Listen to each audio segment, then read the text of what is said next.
Lots of people have emailed me about second-hand cars, saying that they feel misled, they feel ripped off in some cases. Sometimes the car breaks down or has a problem and the garage simply refuses to do anything about it.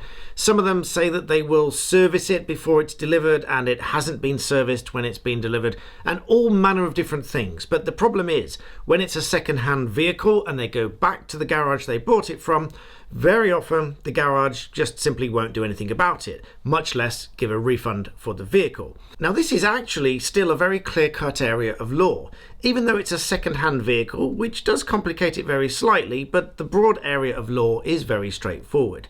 If you are a consumer, that is, per the definition under Section 2 of the Consumer Rights Act, subsection 3, a consumer means an individual acting for purposes that are wholly outside their main trade, business, craft, or profession.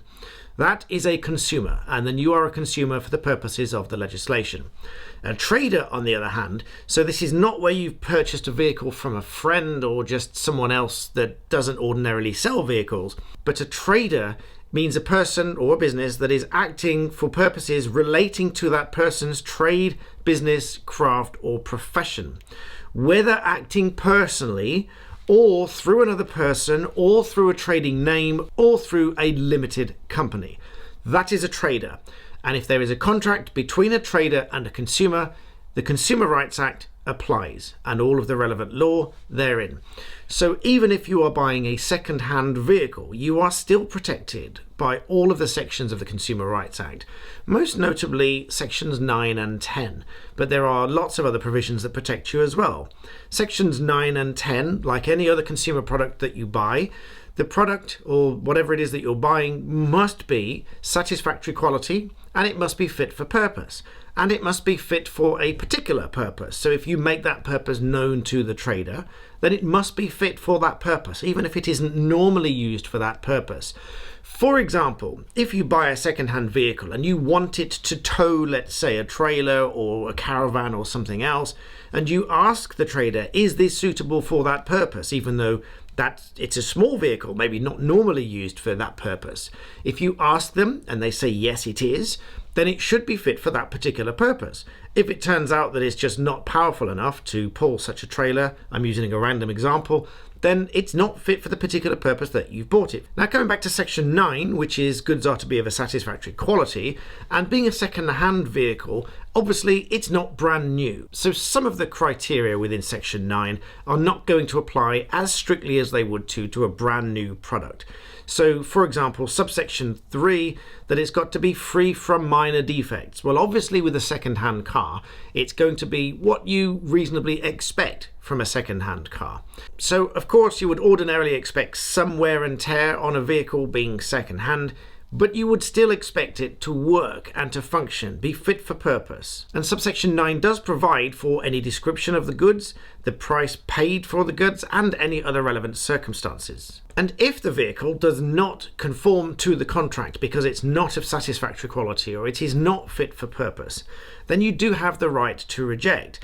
Now, ordinarily, when you reject a product under the Consumer Rights Act, you must receive a full refund back without any deductions. Although there is an exception to this rule when the goods consist of a motor vehicle. Now, this is usually made by way of a deduction for any kind of use that you've had out of the vehicle. Clearly, if you buy the vehicle on day 1 and then on day 2 it breaks down and doesn't work, you haven't had any use out of the vehicle, really, and it's unlikely that any deduction from that refund is going to be justified. On the other hand, if you've had it for 6 months or coming up to 6 months and then something goes wrong, it would be fair to have some deduction from a refund for the 6 months that you've been using the vehicle. However, during the first 6 months, if there is a major problem with the vehicle, it is the garage's burden to prove that this problem wasn't there when you purchased the vehicle, because it's within the first 6 months. After the first 6 months, the burden shifts to you, and then you must prove that this problem was there when you purchased the vehicle. If you can show that there was a problem with the vehicle when you bought it, even after the first 6 months, then you have the right to a repair or replacement. If they offer to repair the vehicle and then it comes back and it still does not conform to the contract because it's not of satisfactory quality or it's not fit for purpose, then under section 24 you have the right to a price reduction or the final right to reject. And this is under subsection 5. After one repair or replacement the goods do not form to the contract, you have the right to a price reduction and the final right to reject if they still do not conform to the contract. You might exercise the price reduction. Let's say, for example, the air conditioning system doesn't work and they've tried to repair it but it still doesn't work, and you want to exercise your right to a price reduction because you feel that you shouldn't have paid that much for the vehicle because, for example, the air conditioning doesn't work, then you may opt for that. Alternatively, you may opt to reject it because if it is not of satisfactory quality and this is a significant function of the vehicle that you think ought to work and therefore it's not of satisfactory quality, if it doesn't work, then as I said, you have the right to reject the vehicle if that repair has failed. So just so that there is no doubt about this, just because it's a second-hand vehicle, if it is from a garage and you're buying it from a business or someone acting in the course of business, the Consumer Rights Act still applies. Just because it's a second-hand vehicle doesn't mean they get away with selling substandard products. So I hope you found this useful. Please share it. Please remember to like and subscribe. I really appreciate that. And of course, thank you for watching.